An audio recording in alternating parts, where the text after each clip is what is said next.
A child research centre is calling for empathy classes to be made part of the school curriculum. Professor Pat Dolan joins me on the telephone line. Pat Dolan, good morning to you. Good morning, Pat. You're Director of the UNESCO Child and Family Research Centre at NUI Galway. What are empathy classes, firstly? Well, basically, what is empathy, I suppose, is the starting point, Pat. I mean, empathy is not sympathy. It's usually described as having two qualities, what they call activated empathy and kind of conceptual empathy. So empathy is the capacity to understand where somebody else is coming from, not just to sympathise for them, but to actually be able to understand what their experience is, what their difficulties are. Activated or cultivated empathy is the capacity then to do something about it, which is really important. It's where acts of goodness between people actually occur. And the reason that we're calling for empathy classes in school is for a variety of reasons, but I suppose particularly at a most basic level, if we think about our children going to school, starting school next week, you know, we assume that children, when they go into school, they have to learn mathematics, reading and writing and so forth, and academic components to school. We kind of overlook the fact, or we assume that maybe they have empathy anyway, and sadly not all children, many children have empathy capacity, but not all children who go to school do have it. And in latter life then we look at issues like bullying, we look at things of racism, we look at the whole issues that that occur in classrooms, particularly in secondary school, which is what we're focusing on as well in our research. And we are finding that there is an issue, that there is a lack of empathy and empathy education in schools, and something that should be taken as serious, as I say, as reading or writing. At what stage, at what age would children be in a position to appreciate, understand and learn the whole issue of empathy and what it's about? Well, actually there's evidence that, particularly by the work by Mary Gordon in Canada, that children as young as infants actually have, believe it or not, have empathy when they are connected with their parents and they see their parents distressed. Children can become distressed. So there is some evidence that very, very young children have an empathy capacity. I mean, neurosurgeons have found that, you know, there are different levels of empathy that we inherit, but the good news is, regardless of how much we inherit, socially we can learn it in our childhood and in our adolescence, and lots of research has shown this. So from a very early age, and Roots of Empathy programme, which is in some primary schools in Ireland, not enough, is a great example of a programme that teaches very young children in primary school ways of being empathic. It would seem to me that with all the talk of bullying over the past number of years and the tragedies that have arisen out of bullying, that this is something that possibly or should have been done many years ago. Would you agree? Oh, absolutely. I think it's a no-brainer, to be totally honest with you, Pat. I mean, I think the problem is that when we have tragic events of bullying, including suicide and horrible things that happen, there's panic stations both within policies, within schools and within families and in society. But the solution is a long-term solution, and part of the solution is, you know, that children in school are taught ways to be empathic towards other children.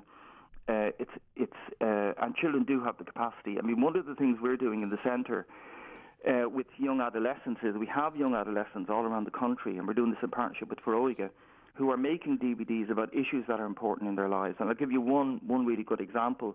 Young people from Tala who are LGBT have made a really fantastic DVD for schools, for other young people as youth researchers, to talk about the issues of coming out, the stress, the worry, all the issues that they go through. And I think that's a great example of how you share with other young people who may be homophobic a way that they can understand that, listen, you know, just because somebody is gay or lesbian, as a young person, they are human the same as you are, and there is no difference. How do we get teachers, how do we get the government and the department to introduce such an educational programme, and what kind of curriculum would have to be put together for that, some sort of special teaching for this?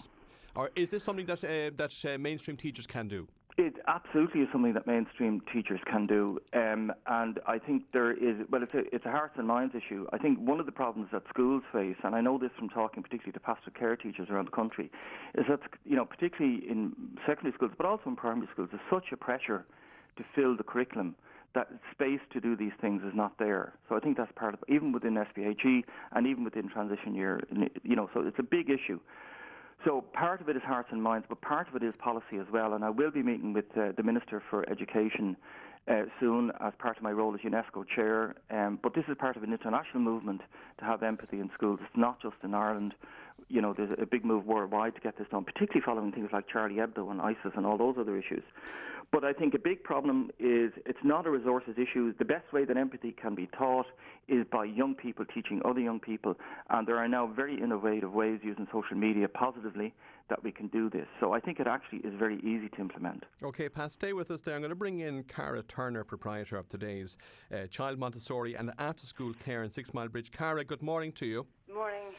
Congratulations, first of all. The school has been awarded the Shield My School Flag Award by the ISPCC. Tell me what that's all about. Well, basically, we say it's national recognition that at Tomorrow's Child Montessori and After School Care that we go the extra mile and are very proactive in our approach to preventing bullying. And it puts the message out there that we have zero tolerance as regards bullying behaviour. So it's a huge achievement and one that we're extremely proud of. At what stage in the education of the young people that you're dealing with do you start highlighting the problems that might arise when they get older along the lines of bullying? Well, literally from grassroots level up. So, I mean, work with like this would say starts in the Montessori school with children as young as 2.5.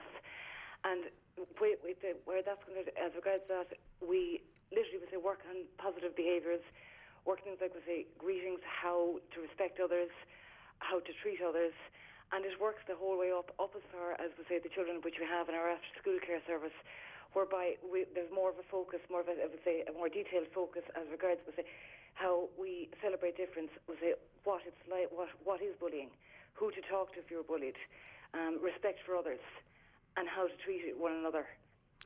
In a way, you're doing what Professor Pat Dolan is suggesting. You're trying to, I suppose, instill children that there's a reason behind why somebody else is reacting in a certain way. If someone sees someone crying, you feel sorry for them. But what Pat is saying, that we're trying to make those people understand why they're crying. Exactly.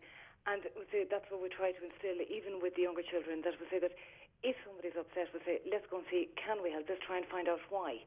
Has something happened? How would we fix it? And a lot of the time we use things like role-play exercises, even with the younger children, just to say, if this instance was to arise, how would we handle it? What should we do? Should we, if we want to pass somebody by, do we push them out of the way, or do we stand and wait and say, excuse me?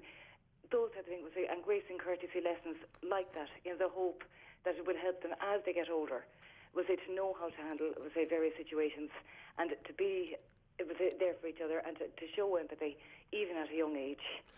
What age groups, Cara, are you dealing with down there in Tomorrow's Child Montessori and After School Care? The Montessori school has children, we say, from 2.5 years up to about 5, and then the After School Care service has children from 5 years the whole way up as far as 12. Up to 12. Up to 12, yeah. And what would you guys have had to do down there to, well, first of all, to enter for the award? This is critical for young minds and young education. What did you have to do to get this award? Absolutely. Well, there was a process which had to be completed in order to apply for the flag. The first step was to complete an anti-bullying toolkit, and this is a self-evaluation tool which we found hugely beneficial because it allowed us to look more closely at our practices and procedures and see what we did well, but also what we could do better. The next step was to implement a standalone anti-bullying policy as opposed to covering anti-bullying in other policies, which is what we've done previously. We hold an anti-bullying week each year where we cover topics like what is bullying and who to talk to if you were bullied. We were also required to set up an anonymous reporting system. So we put in ideas, our bullying concerns box, both in our after-school care service and our Montessori school, so to enable parents and children to report bullying anonymously if they wish to do so. And then following that, we then completed the application form and submitted it to the ISPCC. Pat Dolan, Professor Pat Dolan, you must be happy with what you're hearing there. One particular organisation, one school in Clare, doing pretty much, and what you're hoping will be spread to schools, mainstream schools later on, hopefully. Absolutely, sounds brilliant. Congratulations. I mean, it's exactly what I'm talking about. Because not alone is it's been taken on as a cultural issue from what I hear, and I think that's brilliant. I mean, one of the big issues about bullying is that, I mean, we've done a lot of research on how children are resilient and how they can be resilient in the face of bullying. But there is the issue that one of the best ways to stop bullying is to address the bully in a good way. I don't mean in a bad way, but to address the person who's doing the bullying in a positive way. And the only way you can do that is by things like the education program that you've just heard about there, where you have both a policy been taken, and it's a great achievement to win the ISPCC award. I'm aware of it, and it's a really good example of exactly what I'm talking about. Yeah, indeed. At what age would children appreciate or know they're actually bullying another child? Cara, you have kids as young as 2.5. Obviously, at that age, what they might be doing, or if they're playing with another child and there might be a bit of friction, they can't see that as bullying, and it may not be bullying either. No, I mean, they don't always understand, and this is why our work with the ISPCC has been so important, because, and even for where parents are concerned, because I think a lot of the time it can be seen as just general banter and sure, look, we're only having a joke and what's the harm? But I think where the difference arises is when that behaviour becomes repetitive. And all of a sudden, it does become damaging as a result of that. It's not just the one-off, comment that they thought was attempted to be funny. It can be hurtful.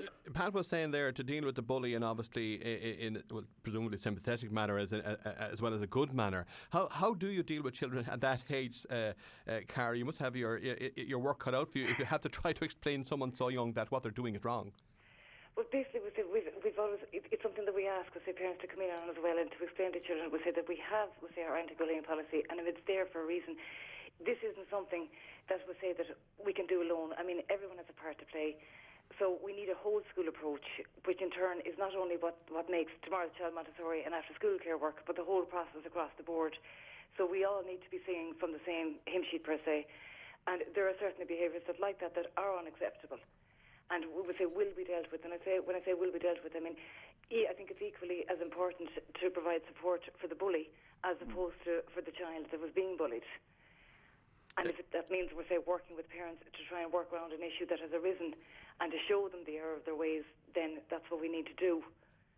And just to add, I think Tara's dead right. I mean, a lot of the evidence shows that young people who bully were themselves bullied, and they're mimicking behaviour very often, just to make that point. Is that a concern, Cara? Do you find that? I do find that we've been very fortunate in the sense that we haven't had many incidents of bullying, but I mean, even minor issues, what we do aim to do is to stamp it out before it escalates, so that all of a sudden it doesn't get out of control. Because I think something that is ignored, it's as good as condoning it and allowing it to continue. Now, Cara, your school, as far as I know, is only the third Montessori and after-school care service in Ireland to achieve the award. Other schools, obviously, no more than Pat Dolan, you would obviously encourage other schools to take up the torch from you guys as well. How does a school get involved? How does a school apply for the award? Well, literally, where I started was I contacted Sinead McKee in the ISPCC. And she guided me through, the process and steps, and the support, to be fair, the support that they provided was fantastic. I mean, each step of the way, she was there, and any questions or queries that I had, it was fantastic to have somebody to refer back to and say, look, is this what you look for? Is this correct? Are we on the right track? And it was incredible. So definitely, Sinead McKee in the ISPCC would be able to provide a starting point as regards how to go about applying for the award. Once again, Cara, well done to you. The Shield My School Flag Award, awarded to your school body, ISPCC. Thank you very much and congratulations. Pat Dolan, before I let you go, going forward then, you say you're going to meet with the Minister and hopefully press upon the authorities and the powers that be that this should be brought into school from a very early age. Well, I mean, I think I'm going to take two approaches. One will be that, absolutely.